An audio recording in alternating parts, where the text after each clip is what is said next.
let's talk about what life could actually be like inside the SpaceX Starship. Until now, our idea of a spaceship has mostly come in the form of cramped crew capsules, like Apollo, Soyuz, and Dragon. More like small pointy boxes bolted to rocket engines than real ships. Comfort was never a top priority. Even NASA's latest Orion capsule is so tight, you can't stand upright inside. The old space shuttle remains the closest thing we've had to a true vehicle for deep space travel. Not exactly roomy, but far less claustrophobic than its peers. But now there's Starship, a 9-meter-wide, towering behemoth of a rocket, like something out of classic science fiction. Only real. Elon Musk envisions it carrying thousands of people on a 6-month journey to a Mars colony. That's an incredible vision, but let's not gloss over the fact that 6 months is a very long time to spend locked in a metal box, no matter how big it is. So naturally, we expect the inside of Starship to offer something beyond survival, a livable environment that supports both physical and mental well-being. We've seen a wide range of ideas in science fiction. The Starship Enterprise gave its crew private quarters and lounges to ride out long voyages. Meanwhile, the Millennium Falcon offered a more rugged patchwork vibe. Fine for a few space pirates, not great for a large team of scientists. Ideally, Starship will fall somewhere between those two extremes. Practical, but livable. Functional, without being oppressive. That leads us to an important question. How many people should actually be on board? Crew size matters for a couple of big reasons. First, there are the resources each person needs: food, water, oxygen, personal gear. If Starship's payload limit is 100 metric tons, we need to carefully manage what each individual adds to the load. Second, there's the psychological factor. Too many people in too little space, and tensions could rise fast. On the other hand, too few people could lead to isolation, cabin fever, and conflict. In a worst-case scenario, we could witness the first violent crime committed off Earth. Most experts say a crew of 10 is ideal for a mission to Mars, enough to maintain social balance and team functionality without straining resources. Elon Musk has mentioned sending 100 people at once, but that idea seems wildly unrealistic at this stage. Now let's talk about space, the physical kind. Starship stands 50 meters tall with a 9-meter diameter that narrows toward the top. That pointy nose cone? Elon reportedly insisted it be more pointy after watching the movie The Dictator. So yes, that design choice does shave off some usable volume, purely for style. Still, there's a lot to work with. The lower portion of the vehicle is reserved for rocket operations, at least 6 Raptor engines, potentially upgraded to 9 by the time human flights begin. There are 3 sea-level engines for atmospheric burns and 6 vacuum engines for deep space travel. Above the engines sit the massive propellant tanks, necessary for powering out of low Earth orbit and heading toward Mars. These tanks are topped with what's known as the common dome, a structural divider that separates propulsion from the rest of the ship. Above the dome is where the real story begins. This upper section, about 17 meters of vertical space, is expected to house both cargo and crew. The most logical design would be to divide this into 6 vertical floors. Lower levels might feature higher ceilings to accommodate cargo or common equipment, while the upper levels could be more compact and optimized for sleeping quarters, workstations, and life support systems. It's a balancing act between function and comfort, and we're still piecing together what the final design might look like. But one thing's clear: if humanity is going to spend months flying to Mars, we'll need more than just a rocket. We'll need a spacefaring home. Each level of the Starship will likely be built with a ceiling height of around 2.5 meters, give or take, enough space for crew members to float around comfortably without bumping their heads too often. Since the ship needs to make a vertical landing on Mars, it makes a lot of sense to keep the center of gravity low. That's why we imagine the very first floor would be used primarily for cargo. After all, the people aboard won't just be passengers, they'll be colonists. Once they land, they'll need equipment and infrastructure to survive on Mars. Rovers, robots, spare parts, construction gear, and probably a whole lot of tools. It also makes sense to store the ship's life support systems, power generators, and even the ground elevator down here. Because Starship is so tall, the crew will need some kind of elevator to get in and out when it's standing upright on the Martian surface. The second level might be dedicated to essential supplies, food, water, medical kits, and possibly even a small hydroponic garden for growing fresh produce. It wouldn't be enough to sustain the crew long term, but even a few trays of leafy greens could help boost morale and nutrition. The third level could house gym and hygiene facilities. Staying physically fit is absolutely essential for long-duration space missions, especially in microgravity, where muscle and bone loss can happen quickly. On the International Space Station, astronauts exercise for at least 2 hours per day using a combination of cardio and resistance machines. A treadmill, strapped down for stability, and a stationary bike are used to maintain cardiovascular health. There's also a resistance machine that simulates weightlifting, allowing astronauts to perform deadlifts and squats with up to 600 pounds of resistance, all without actual weights.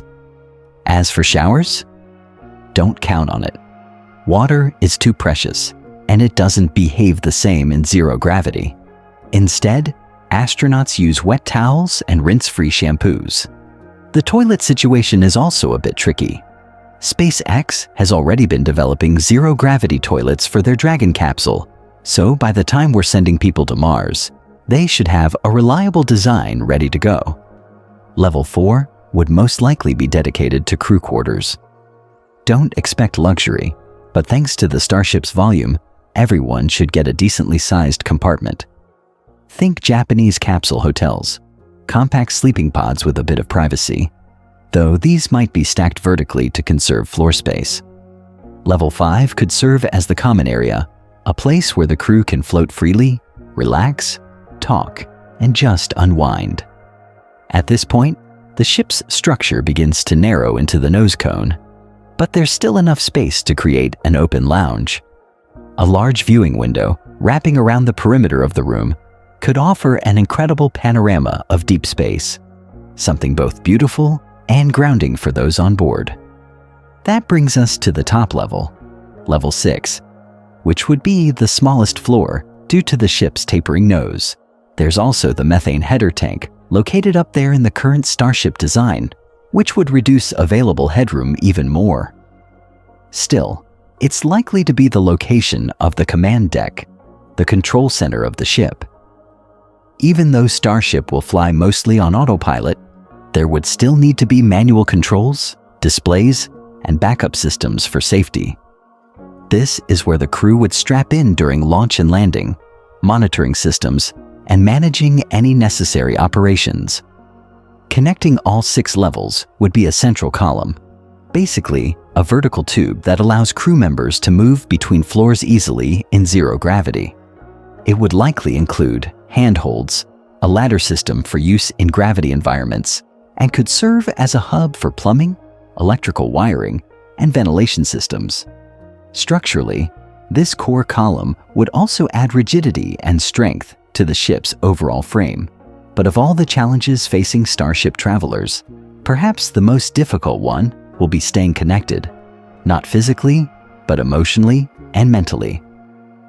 Astronauts on the International Space Station are only a few hundred kilometers above Earth, with real-time communication, video calls, and even some internet access.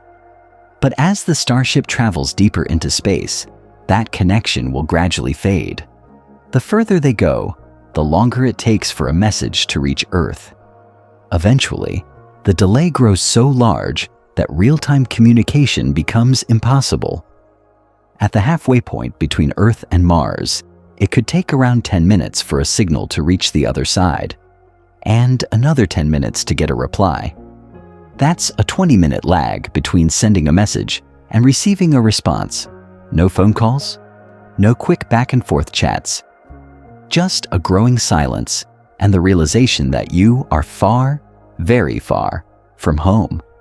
For a generation used to instant connectivity, that might be the hardest part of the journey to Mars. It's going to feel very lonely out there. As the Starship drifts further and further from Earth, the silence will grow and the isolation will settle in. But that's only one piece of the challenge. The real trick, the big question hanging over this entire Starship operation, is how do we keep the lights on and the air flowing? A ship full of people floating through interplanetary space for 6 months needs a steady, reliable source of power. And that's not a simple thing to solve. The ship will require a large, continuous supply of electricity to keep life support systems running. Everything from air circulation and temperature control to communications, water filtration, and propulsion adjustments. Where is that power going to come from? The first solution that comes to mind is solar power. It's how the International Space Station runs, after all. But the solar arrays on the ISS are enormous. Each wing is 112 feet long by 39 feet wide, and there are 8 of them. Try to imagine those strapped to the sides of a Starship. It's not just unwieldy, it's nearly impossible to deploy something of that scale from a moving rocket. Starship might need a separate solar panel module that could be constructed and attached in orbit after the vehicle refuels. And there's another issue. The farther you get from the sun, the weaker solar energy becomes. What works perfectly in low Earth orbit might be far less efficient halfway to Mars. To compensate, you'd need even bigger panels, adding complexity and weight.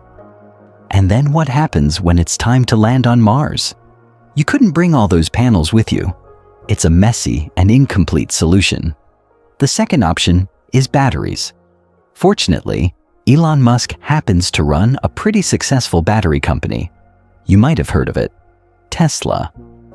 Not only do they build advanced battery packs for electric vehicles, but they also manufacture dedicated home energy storage systems, like the Tesla Powerwall. Each Powerwall holds about 13 kilowatt hours of electricity, enough to power an average home for a full day. So, bringing a stockpile of these battery packs, paired with a smaller, more manageable solar array, could be a smart way to keep the Starship systems running for 6 months at a time. Once on Mars, those batteries could be slowly recharged using large ground-based solar arrays and prepared for the return trip. The catch? Batteries are heavy. A single Powerwall weighs roughly 250 pounds. Multiply that by dozens or even hundreds of units, and you're eating into the Starship's payload capacity. The same capacity you'd want for carrying people, equipment, and supplies to build a colony.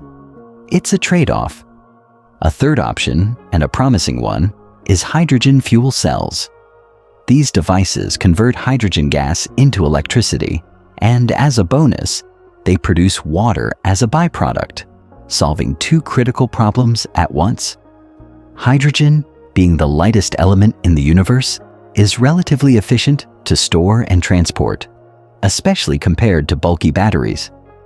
We already know how to power cars using hydrogen fuel cells, so scaling the technology up to a Starship is theoretically possible. If it works, it could provide clean energy, generate water, and reduce reliance on large battery systems. But like every solution, it brings its own challenges in storage, infrastructure, and long-term performance in deep space. Of course, we could keep speculating. Power systems, architecture, living conditions, everything that makes life aboard Starship possible. But we'll leave it there for now.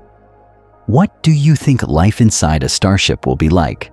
How will we stay powered and connected in the vacuum between planets?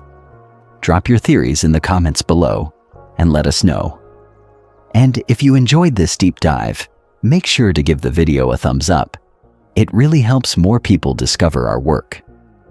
Subscribe to The Space Race for more long-form essays and weekly updates on aerospace and interstellar exploration. We release one deep dive video essay and one news roundup every week. And if you're still curious, we've got 2 more videos queued up and ready for you on the screen right now.